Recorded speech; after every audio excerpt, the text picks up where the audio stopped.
Bismillahirrahmanirrahim. Assalamualaikum warahmatullahi wabarakatuh.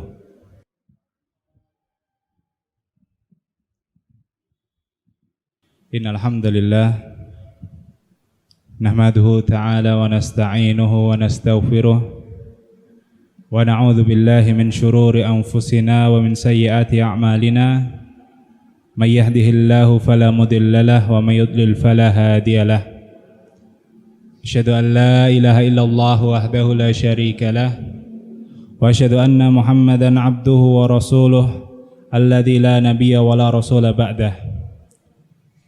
Qala Allahu azza wa jalla fi kitabihil karim, ya ayyuhalladzina amanu taqullaha haqqa tuqatih wa la tamutunna illa wa antum muslimun. Fa inna asdaqal hadisi kitabullah wa khairal huda huda Muhammadin sallallahu alaihi wasallam wa syarrul umuri muhdatsatuha wa kullu bid'atin dhalalah. Kaum muslimin jamaah salat maghrib yang semoga dirahmati oleh Allah Subhanahu wa taala. Kita bersyukur kepada Allah Subhanahu wa taala karena di malam yang berbahagia kali ini kita masih saja diberi kesempatan. Setelah lama kita dijauhkan dari masjid, kita masih diberi kesempatan untuk melangkahkan kaki kembali, untuk beribadah bersama-sama dengan kaum muslimin yang lain, untuk kembali bermunajat kepada Allah Subhanahu wa taala, melaksanakan kewajiban-kewajiban salat 5 waktu dalam sehari semalam. Maka inilah nikmat yang patut kita syukuri. Ingatlah ketika kita beberapa bulan saja di rumah, betapa rindunya kita dengan masjid. Maka ini nikmat. Walaupun dalam suasana yang masih belum kondusif seperti ini, kita ikuti aturan yang sudah digariskan oleh pemerintah, oleh para ulama. Karena semua aturan ini bukan ingin membuat kaum muslimin jauh dari masjidnya, jauh dari persatuannya, tapi ini semata-mata demi kebaikan kita bersama, agar semuanya aman dan semuanya bisa kembali beribadah di tempat yang mulia ini. Siapa yang gak rindu dengan masjid, jamaah sekalian? Salawat dan salam tak lupa kita aturkan kepada junjungan kita Nabi Agung Muhammad sallallahu alaihi wasallam, kepada keluarga beliau, para sahabatnya, dan seluruh umatnya senantiasa mengikuti tuntunannya hingga hari kiamat nanti. Jamaah yang dirahmati oleh Allah, kita masih melanjutkan pembahasan kita dari kitab Nida'atur Rahman di Ahlil Iman, panggilan dari Allah Ar-Rahman kepada hamba-hambanya yang beriman. Kita sampai di surat Al-Ma'idah. Pada malam hari ini kita bahas ayat yang ke-35, ayat yang ke-35 dari surat Al-Ma'idah, yaitu perintah Allah untuk bertakwa, kemudian mencari wasilah atau perantara dan berjihad di jalan Allah Subhanahu wa taala. A'udzubillahi minasyaitonir rajim. Ya ayyuhalladzina amanu taqullaha wabtaghu ilaihil wasilah wajahidu fi sabilihi la'allakum tuflihun. Ya ayyuhalladzina amanu, wahai orang-orang yang beriman, ittaqullah, bertakwalah kalian kepada Allah, wabtaghu ilaihil wasilah, dan carilah wasilah, perantara atau jalan kepada Allah. Wajahidu fi sabilihi, dan berjihadlah kalian di jalan Allah, la'allakum tuflihun, semoga kalian termasuk orang-orang yang beruntung. Kita masih ingat kenapa Allah Ta'ala memanggil kita dengan sebutan orang-orang yang beriman? Karena panggilan ini sangat spesial. Orang yang beriman adalah ketika dipanggil oleh Allah, dia siap. Hatinya langsung hidup, telinganya dipasang benar-benar. Kira-kira apa yang akan dikatakan oleh Allah setelah panggilan yang spesial ini? Biasanya setelah panggilan yang spesial ini ada 4 hal. Bisa jadi itu sebuah perintah. Bisa jadi sebuah larangan atau kabar gembira yang ketiga. Dan yang keempat adalah peringatan dari Allah Subhanahu wa taala. Dan kalau kita cermati betul-betul kaum muslimin sekalian yang dirahmati oleh Allah, para pemirsa Utsman TV dimanapun Anda berada, masing-masing di antara 4 hal itu tadi memiliki rahasia sendiri-sendiri. Tujuan Allah memberikan perintah setelah memanggil hamba-hambanya dengan sebutan wahai hamba-hamba yang beriman, ya ayyuhalladzina amanu. Karena perintah itu apabila dilaksanakan oleh hamba akan membuat jiwanya menjadi suci, akan membuat hatinya menjadi bersih. Ini rahasianya. Seluruh perintah-perintah yang Allah gariskan dalam syariat kita, baik melalui firman Allah di dalam Al-Quran maupun melalui sabda Nabi SAW, tujuannya untuk membersihkan hati seorang hamba. Karena bisa dipastikan setiap hari yang namanya orang itu pasti berbuat dosa. Ada di sini setiap hari tidak pernah berbuat dosa. Orang kita jalan nggak sengaja nendang waktu-waktunya kena binatang. Dosa nggak kira-kira? Ya kalau menyakiti ya dosa. Kadang nggak sadar kita berucap, ya ucapan yang menyakiti tetangga kita, menyakiti teman kita. Sebagai mertua mungkin menyakiti menantunya, sebagai orang tua menyakiti anaknya. Setiap hari kita nggak bisa lepas dari perbuatan dosa. Makanya perintah-perintah yang Allah berikan ini untuk mensucikan hati kita, untuk membersihkan hati kita. Baik perintah itu sifatnya wajib maupun sunnah. Ya, baik ibadah yang wajib maupun sunnah. Salat 5 waktu. Digambarkan oleh Nabi kita SAW, beliau pernah bertanya kepada para sahabat, bagaimana pendapat kalian apabila ada sungai jernih mengalir di depan rumah kalian, kalian mandi di situ setiap hari 5 kali. Kira-kira masih ada enggak kotoran, masih ada enggak daki di tubuhnya? Ya secara nalar ya pasti hilang, bersih ya. Karena mandi nggak sekedar mandi, pasti sabunan atau dikusuki. Kecuali wong asal nyemplung mentas, ya itu beda cerita. Tapi orang normalnya mandi ya dibersihkan. Inilah perumpamaan kita sholat 5 waktu dalam sehari dan semalam untuk membersihkan hati kita. Kalau hatinya bersih kenapa? Akan mudah menerima syariat, akan mudah menjalankan perintah atau menjauhi larangan. Contoh saja ya, bagi jamaah yang sudah diberikan kesempatan untuk berhaji atau umroh, ya, berhaji perintah, dan perintah Allah ini mengharuskan kita mengeluarkan biaya plus tenaga, ya, apalagi sekarang ditambah nunggunya lama lagi. Tapi kita tanya kepada orang yang berhaji, bagaimana suasana ketika datang tawaf di sekitar Ka'bah, ketika sholat di Masjidil Haram, ketika mabit di Mina, ketika wukuf di Arafah. Itu semua merupakan hal yang ingin diulang dan diulang lagi. Dan kebanyakan atau mungkin ada orang-orang yang sebelum berhaji dia banyak berbuat dosa, dia banyak berbuat kesalahan, tapi setelah pulang dari haji Allah membukakan pintu hidayah. Ini rahasia dari perintah Allah Subhanahu wa taala.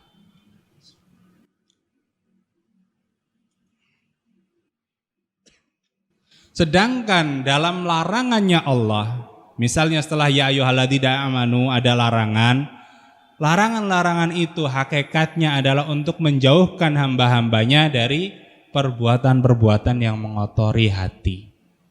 Perbuatan dosa itu jamaah sekalian, kalau dilakukan itu ibarat kita membuat titik hitam di kanvas yang putih. Setiap berbuat dosa kasih titik, setiap dosa kasih titik. Lama-lama dari satu titik menjadi banyak itu. Hatinya yang tadinya suci, yang tadinya bersih, karena tertumpuk dosa tanpa dibersihkan dengan ibadah, maka akan membuat hatinya menjadi hitam dan keras. Kalau orang hatinya sudah keras, peringatan apapun tidak akan mempan. Siapapun yang menyampaikan. Kalau orang sudah hatinya keras, mau panggilan adzan semerdu apapun tidak membuat dia beranjak untuk ke masjid. Mau nasihat dari alim, ulama, kiai manapun, kalau hatinya sudah keras tidak akan masuk. Tidak ada yang bisa membukanya kecuali Allah Subhanahu wa ta'ala. Begitu juga di dalam kabar gembira yang diberikan setelah panggilan ya ayyuhalladzina amanu. Itu adalah motivasi kepada kita untuk melaksanakan perintah. Begitu juga peringatan yang ada setelah ya ayyuhalladzina amanu, itu semua adalah peringatan agar kita menjauhi hal-hal yang dilarang. Nah, di sini Allah Subhanahu wa taala berfirman, ya ayyuhalladzina amanuttaqullah. Wahai orang-orang yang beriman, bertakwalah kalian kepada Allah. Apa itu takwa? Insyaallah panjenengan semua sudah tahu, ya. Cuma yang sulit apa? Prakteknya. Takwa semua sudah tahu. Apa takwa? Menjalankan perintah, menjauhi larangan. Prakteknya mengkodisi. Ya, nanti dulu. Setelah Allah Ta'ala memerintahkan kita untuk bertakwa, Allah memotivasi kita untuk mencari jalan menuju Allah, atau yang biasa disebut dengan tawassul, ya. Wabtaghu ilaihil wasilah, carilah jalan menuju Allah, carilah perantara untuk sampai kepada Allah. Ya, ini yang biasa dibahas dengan kata tawassul, ya, mencari perantara, menjadikan sesuatu, ya, untuk menuju atau sampai kepada tujuan. Jenengan dari sini mau ke Jogja, bisa pakai apa saja? Motor bisa, mobil bisa, kereta bisa, pesawat belum ada, ya. Nah, ini naik motor, naik mobil, naik kereta ini yang namanya wasilah menuju tujuan. Nah, kita ketika ingin menuju Allah, di sini diperintahkan wabtaghu, carilah wasilah itu, sarana itu, perantara itu yang membawa kalian wahai orang-orang yang beriman kepada Allah. Namun kata tawassul ini sering disalahpahami oleh sebagian kaum muslimin, ya, sehingga mereka melakukan tawassul yang tidak ada contohnya dari Rasulullah SAW. Tapi nanti kita akan bahas nanti. Sekarang apa yang dimaksud mencari wasilah di dalam ayat ini? Yang dimaksud mencari wasilah di sini adalah mengerjakan amalan soleh, ya, mengerjakan amalan soleh, baik amalan wajib maupun yang sunnah, ya. Kalau wajib semua sudah dikerjakan, tinggal yang sunnah untuk menggenapi, untuk menutup lubang-lubang kekurangan yang ada pada amalan wajib kita. Nah, itu semua amalan wajib dan amalan sunnah, ketika kita mengerjakannya dikatakan kita sedang tawassul kepada Allah, mencari wasilah. Perantaranya apa kita menuju Allah? Ya dengan amalan soleh yang kita kerjakan. Di sini Syekh Abu Bakar Al-Jazairi mengatakan, ya, setelah membawakan ayat wabtaghu ilaihil wasilah, ay utlubul amala shalih mutawassilina bihi ilaihi ta'ala. Maka carilah dengan melakukan amalan soleh yang mengantarkan kalian kepada Allah Subhanahu wa taala. Wa huwa sairul qurbil lati yataqarrabu bihal 'abdu ila rabbih liyadfara bihubbihi wa ridahu wal qurbi minhu.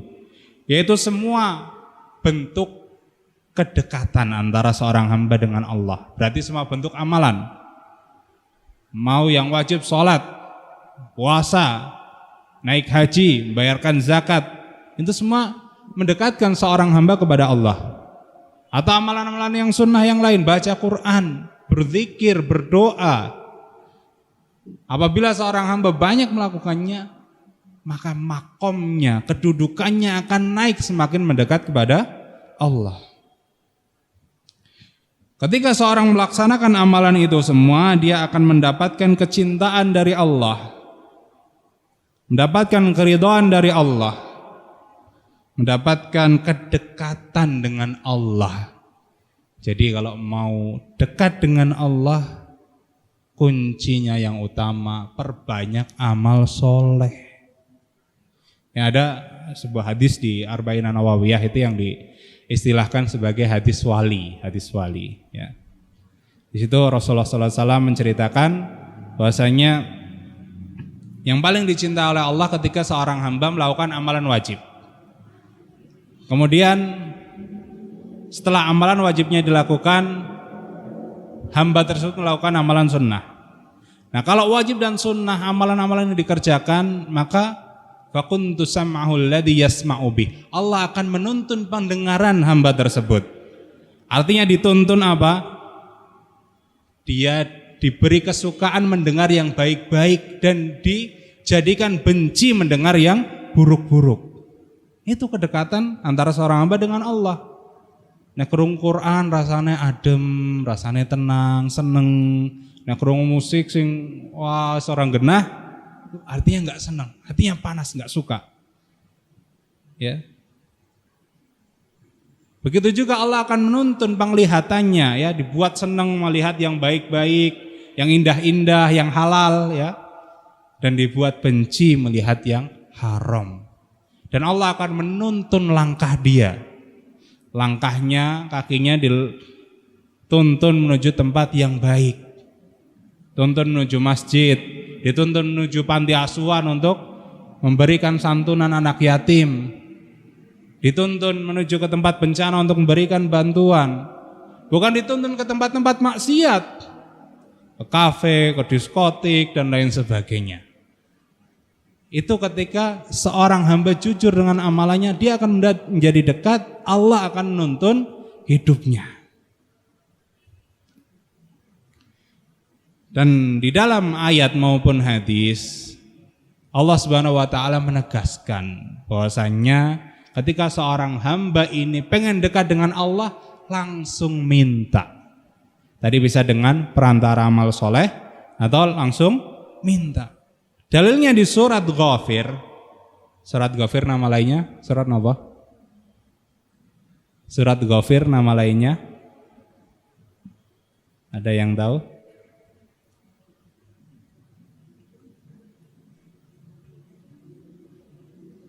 Surat Al-Mu'min. Surat Al-Mu'min. Ada surat Al-Mu'minun, ada surat Al-Mu'min, yaitu Ghafir. Surat Ghafir ayat yang ke-60, Allah Subhanahu wa taala berfirman, "Wa qala rabbukum ud'uni astajib lakum." Dan Rabbmu mengatakan, "Ud'uni." Berdoalah kalian kepadaku. Astajib lakum, aku akan mengabulkan doa-doa kalian. Di sini Allah tidak mengatakan berdoalah kepada orang-orang soleh. Berdoalah kepada nabi-nabiku, kepada rasul-rasulku, kepada para wali, enggak. Allah langsung menyatakan ud'uni, berdoalah kepadaku. Langsung minta kepada Allah. Ya, sebagian kita mungkin merasa minder gitu ya kalau mau berdoa minta kepada Allah, mungkin ngerasa banyak salah atau jauh dari Allah. Tapi Allah sendiri yang menegaskan di dalam ayat ini, seandainya kalian meminta, mintalah langsung. Ini dalam ayat. Di dalam hadis muttafaqun alaih riwayat Bukhari dan Muslim, Rasulullah SAW bersabda, "Yanzilu Rabbuna ila sama'id dunya kullal lailatin hina yabqa thuluthul lailil akhir." Rabb kita yaitu Allah Subhanahu wa taala turun ke langit dunia setiap malam. yaitu pada sepertiga malam yang terakhir. Allah Ta'ala berfirman, "Man yad'uni fa'astajibulah." Siapa yang berdoa kepadaku, maka aku akan mengabulkannya. "Man yas'aluni fa'u'tiyah." Siapa yang meminta kepadaku, pasti aku akan berikan yang dia minta. "Man yastaghfiruni fa'aghfirulah." Dan siapa yang memohon ampun kepadaku, pasti aku akan mengampuninya. Ayat dan hadis ini menunjukkan bahwasannya seorang hamba ketika meminta, langsung meminta kepada Allah. Dan bentuk-bentuk tawasul ada beberapa macam. Ya.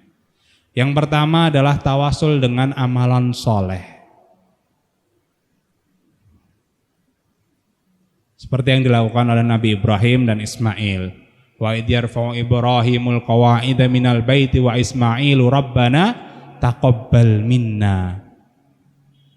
Setelah Nabi Ibrahim dan Nabi Ismail selesai membangun pondasi Ka'bah, mereka berdoa, "Ya Allah, terimalah amalan kami ini membangun rumah Engkau ya Allah."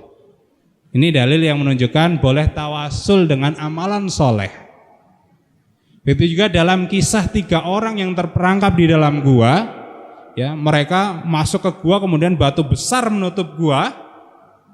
Salah satunya mengatakan, ya, apa yang paling baik, amalan apa yang paling baik pernah engkau lakukan? Dia mengatakan, saya punya ibu sudah tua, saya punya istri, punya anak.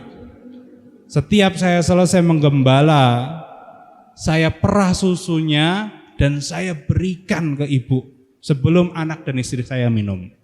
Itu setiap sore saya lakukan. Pernah suatu ketika saya pulang, ibu sudah tidur. Maka dia tunggu ibunya sampai bangun. Walaupun anak dan istrinya sudah kepengen, tapi tetap mendahulukan ibunya. Akhirnya ibunya bangun dan diberi minum.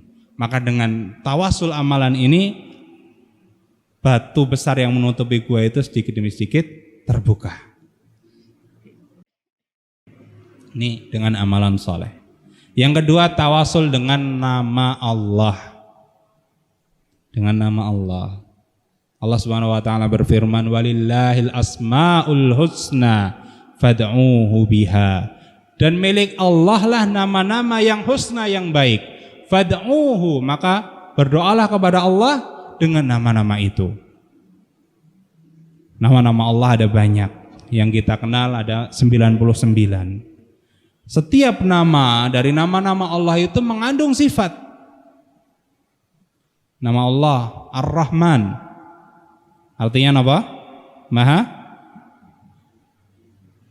Pengasih. Ya. Maka dari nama Ar-Rahman itu berkonsekuensi Allah memiliki sifat Maha Pengasih, mengasihi hamba-hambanya. Itu juga Ar-Rahim, Maha Penyayang. Allah memiliki sifat menyayangi hamba-hambanya. Kalau hambanya ini disayang, kira-kira minta dikasih enggak?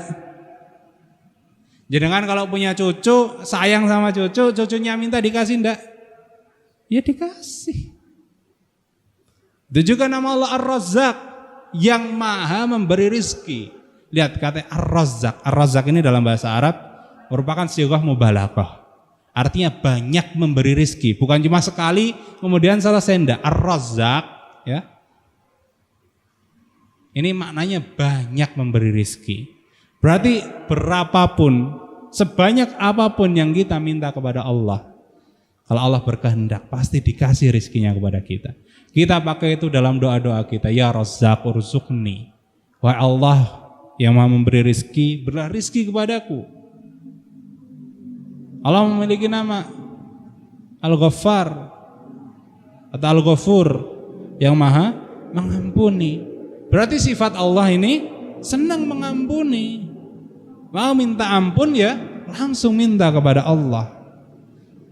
Ya, walaupun kita sering berbuat dosa dan kesalahan, ya, jangan sampai kita merasa putus asa, kita bosan minta ampun. Jangan sampai seperti itu.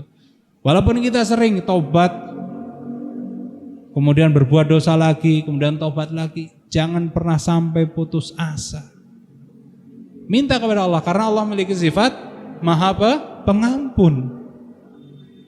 Allah akan membuka lebar pintu taubat, pintu ampunan kepada hamba-hambanya yang senantiasa mau mendekat kepadanya. Nah, tadi kita sudah bahas ya, tawassul dengan amalan soleh, dengan nama dan sifat Allah.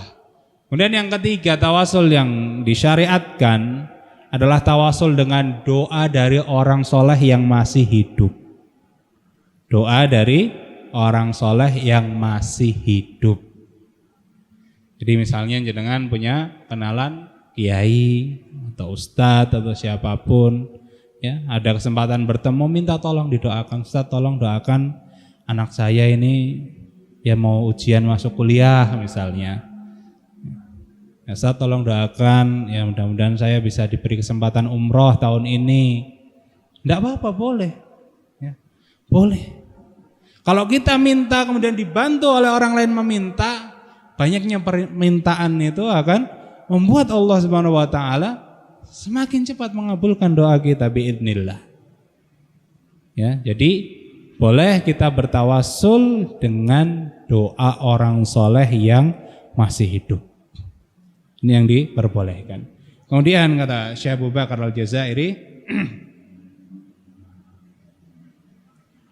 wadhkur ayyuhal qari al-karim wal mustami' al-mustafid annahu sya'a bainal muslimin anwa' minasyirki sammauha wasilah. Ya, ada beberapa perkara yang sejatinya itu merupakan bentuk kesyirikan atau sarana mengantarkan kepada kesyirikan, tapi diberi nama sebagai wasilah. Ya. Di antaranya yang disebutkan oleh Syekh di sini, pertama du'aul amwat wal istighatsatu bihim ka ayyakul ya sayyidi fulan annabika wa billahi ud'ullaha li salillahi la qada'a hajati. Berdoa, beristighosah kepada orang yang sudah meninggal. Bukan meminta doa kepada dia, tapi minta tolong. Ya, minta tolong orang yang sudah meninggal itu ya biasanya orang soleh tentunya ya. Kalau orang biasa ngapain dimintai doa? Mungkin dia yang lebih butuh doa dari kita. Ya, orang soleh, ya orang yang disebut sebagai wali biasanya. Minta tolong agar orang tersebut memintakan kepada Allah Subhanahu wa taala. Wahai tuanku ya, fulan, ya Allah li wasalillahi li. Doakanlah aku kepada Allah, mintakanlah untukku kepada Allah. Ya, agar Allah mengabulkan keinginan-keinginanku. Ya.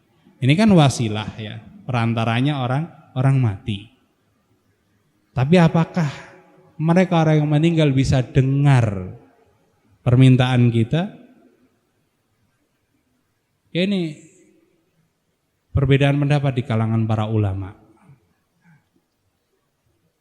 Tapi yang jelas hal ini lebih baik dihindari karena akan menimbulkan kultus lama-lama.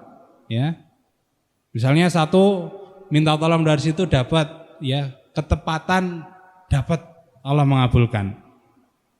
Yang lain enggak. Tapi yang satu ini dapat biasanya nyebar ceritanya. Akhirnya orang berbondong-bondong ke situ. Minta tolong. Ya. Lama-lama bisa-bisa orang minta kepada penghuni kuburnya langsung, bukan minta tolong untuk disampaikan kepada Allah. Maka ini pentingnya kita belajar ya untuk menutup hal-hal yang mengantarkan terjadinya kesyirikan.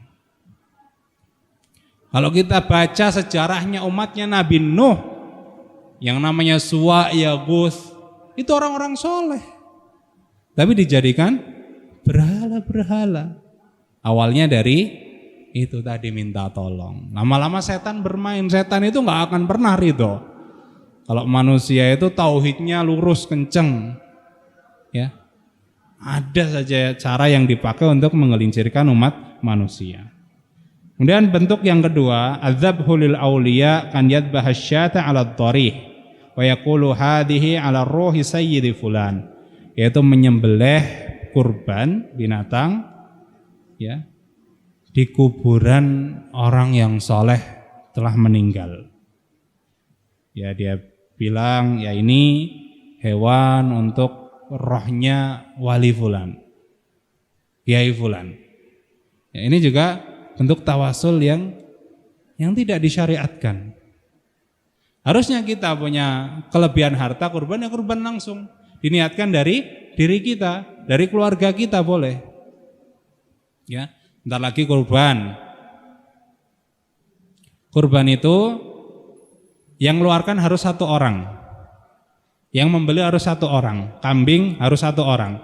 1 bagian sapi harus 1 orang. Yang beli 1 orang tapi niatnya boleh untuk sekeluarga. Misalnya jenengan beli, kemudian ketika memotong jenengan niatkan ini untuk saya dan keluarga saya, untuk istri, anak, ya cucu kalau ada, itu niatkan boleh. Ya.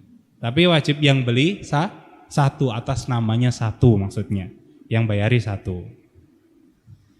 Dan diantara bentuk tawasul yang tidak disyariatkan an-nadhru lil awliya'i kan yaqula ya sayyidi fulan idza qadallahu hajati dzabahtu laka syatan au anartu dharihaka bisyam'in wa nahwih, yaitu bernazar untuk para wali yang sudah meninggal itu. Seperti mengatakan, wahai wali fulan, kalau hajat saya ini terkabul, saya akan menyembelih di sini. Saya akan ikut bantu bangun ya masjid ini, masjid yang ada kuburan orang solehnya. Maka yang seperti ini tidak sepantasnya dilakukan, karena ada larangan ya secara tegas untuk membangun masjid di atas kuburan. Atau ya yang paling parah adalah bersumpah dengan nama orang soleh yang sudah meninggal. Ya demi syekh siapa gitu kan. Ini sering kita dengar, demi Allah, ada yang mengatakan demi Rasulullah, demi syekh siapa. Ya. Maka ini juga hal-hal yang bisa mengantarkan seorang muslim terjatuh kepada kesyirikan. Maka hendaknya semua dijauhi itu semua. Mintalah hanya kepada Allah, tawakal hanya kepada Allah, minta berkah, minta wasilah hanya kepada Allah, atau dengan perantaraan amalan soleh atau dengan orang soleh yang masih hidup. Kemudian di sini saya mengatakan bahwasanya seorang akan mendapatkan wasilah atau kedudukan yang tinggi, tempat yang dekat dengan Arsy Rahman apabila dia menjawab panggilan azan dengan berdoa. Qad akhbara anna lahu darajah fil jannati tusammal wasilah wa hiya aqrabu manzilin ila Arsyir Rahman wa anna man sa'alaha min Allah ta'ala lahu nalathu syafa'ah. Idh qala sallallahu alaihi wasallam idza adzana al-muadzin faqulu mithla ma yaqul. Rasulullah sallallahu alaihi wasallam bersabda, kalau kita ingin mendapatkan wasilah, apabila muadzin mengumandangkan adzan, maka jawablah sebagaimana yang diucapkan oleh muadzin. Tsumma shallu alayya, kemudian bersolawatlah kepadaku, kata Rasul. Tsumma qullu, kemudian katakanlah, Allahumma rabba hadhihi da'watid tamah wassalatil qa'imah ati Muhammadanil wasilata wal fadilah wab'athhu maqaman mahmudanil ladzi wa'adtah fa inna man qala dzalika wajabat lahu syafaati. Ya, orang yang berdoa setelah azan akan mendapatkan syafaat dari Rasul. Syafaat dari Rasul ini kan perantara kita untuk dekat kepada Allah, dapat syafaat. Dan syafaat itu enggak semua orang bisa mendapatkannya. Makanya amalan-amalan kecil ya, doa-doa seperti ini hendaknya kita amalkan. Jangan sampai lupa, jangan sampai kita tinggalkan begitu saja. Dan di akhir ayat Allah Subhanahu wa taala berfirman, wajahidu fi sabilihi la'allakum tuflihun. Dan berjihadlah kalian di jalanku, semoga kalian beruntung. Ya, ini perkara atau perintah yang ketiga dari ayat ini. Perintah pertama untuk bertakwa, perintah kedua mencari wasilah, yang ketiga berjihad. Ya. Yaitu berjihad kepada orang kafir untuk membuat mereka masuk ke dalam Islam. Ya, ini juga diantara tugas kaum muslimin itu mendakwahi orang lain agar masuk ke dalam Islam. Kita bagi-bagi kesejahteraan, maksudnya di akhirat nanti ketika orang masih memeluk agama non-Islam, ya, kita tahu akhirnya kemana. Maka dengan mendakwahi mereka, mudah-mudahan kita bisa selamat bersama-sama. Dan makna jihad di sini bukan hanya jihad perang. Makna jihad di sini ya bisa bermakna amar ma'ruf nahi mungkar. Jihad di sini juga bermakna untuk berjuang memerangi hawa nafsu kita yang senantiasa menyuruh kepada keburukan. Nah, setelah kita melakukan jihad, baik tadi mendakwahi orang non muslim agar masuk ke dalam Islam, kemudian berjihad melakukan amar ma'ruf nahi mungkar, melawan diri kita sendiri hawa nafsu yang buruk, Allah menjanjikan la'allakum tuflihun. Ya, falah atau kemenangan, keberuntungan adalah keselamatan dari api neraka dan masuk ke dalam surga, negeri yang penuh kebaikan. Mudah-mudahan Allah Subhanahu wa taala menjadikan kita semua termasuk para penghuni surga. Ya, ini sedikit yang bisa kita bahas dari surat Al-Maidah ayat 35. Sudah masuk? Ya, mudah-mudahan bermanfaat untuk saya pribadi dan jamaah sekalian. Mohon maaf atas segala kekurangan. Kita akhiri dengan doa kafaratul majlis. Subhanakallahumma bihamdika asyhadu an la ilaha illa anta astaghfiruka wa atubu ilaik. Wassalamualaikum warahmatullahi wabarakatuh.